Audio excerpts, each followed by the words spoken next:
But, Mr. President, I'll tell you, despite that, this bill's going to pass. Despite that, we're going to see job creators, we're going to see farmers, we're going to see ranchers, we're going to see small businesses growing because the taxes on each of them are going down. We're going to see working families, the taxes on them going down. By the way, you know, there is one subset of people whose taxes will go up under this.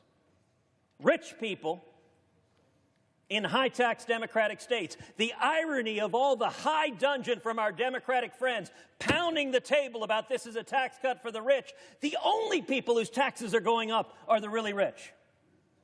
The middle class, their taxes are all going down. The working class, their taxes are going down. Every taxpayer, their taxes are going down, except rich people in Manhattan and San Francisco. Some of them, their taxes may go up. And you see this kabuki theater of senators on the Democratic aisle pretending we must defend the rich people by claiming we're defending the working class. Well, Mr. President, the facts are the facts are the facts, and the facts are the taxes for the working class are going down.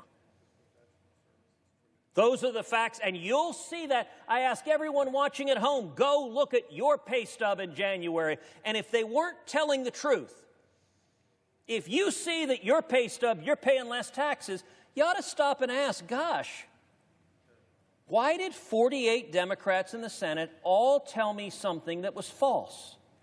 Why did they say something that's not true in my family? But, Mr. President, it's even sadder than that.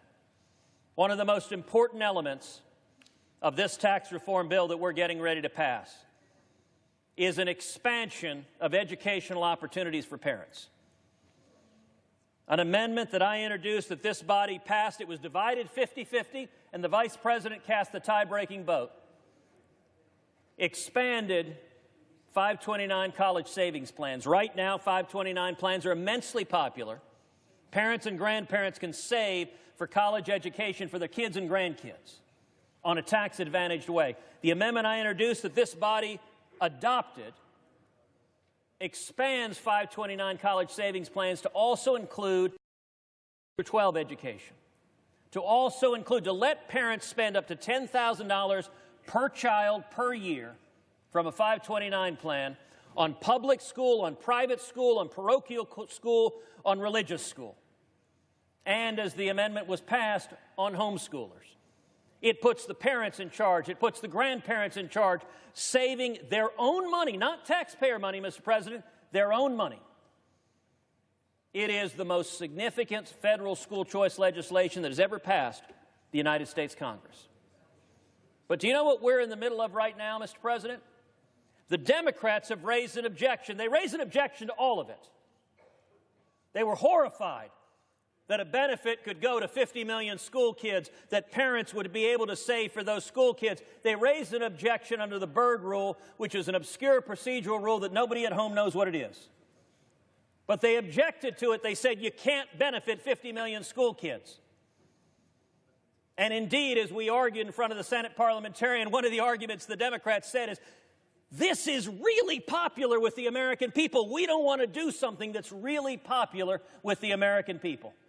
This is a big policy change. They love 529 plans, and now the parents of 50 million school kids in Texas and every other state will be able to save for the education of their kids. And that has the Democrats horrified because every Senate Democrat voted against the parents in their state saving in a 529 system for K through 12 education. Well, the Senate parliamentarian issued a ruling earlier tonight, rejected most of the Democrats' claim, but sadly adopted one small portion of it, and I think that claim was an error. I think the parliamentarian's ruling is contrary to federal law.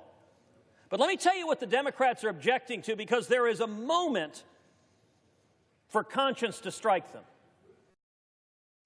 The Democrats' position, they have raised a point of order. The senator from Vermont stood up and raised a point of order that said they want to exclude homeschoolers from 529 plans. There are 1.8 million kids who are homeschooled right now. To every kid who is being homeschooled right now, to every parent, to every mom who puts in the time, some dads, but a lot of moms, who put in the time day after day after day homeschooling their kids, What every Democrat is standing up to do right now is saying, we are going to discriminate against homeschoolers. We're going to cut you out. Why? Because the Democratic Party can't stand the audacity of a parent who would take it upon himself or herself to educate their child free of centralized control. So their point of order is to carve homeschoolers out of this. Now, one of the provisions that they want to carve out is a provision that says homeschool students can pay from a 529 college savings account for tutoring. Every Senate Democrat is getting ready to vote against tutors for children at home. Another provision that they're objecting to that is going to be carved out says that parents can pay for 529 plans for books, for additional materials, can pay for a student in high school who's dual enrolled in a community college, can pay for that, their own money in a tax advantage plan. Well, you know what? The Democrats are saying, if you're a student signed up in a community college, we, the Democratic Party, object to you paying for that out of a tax advantage plan. And let me tell you what's most striking.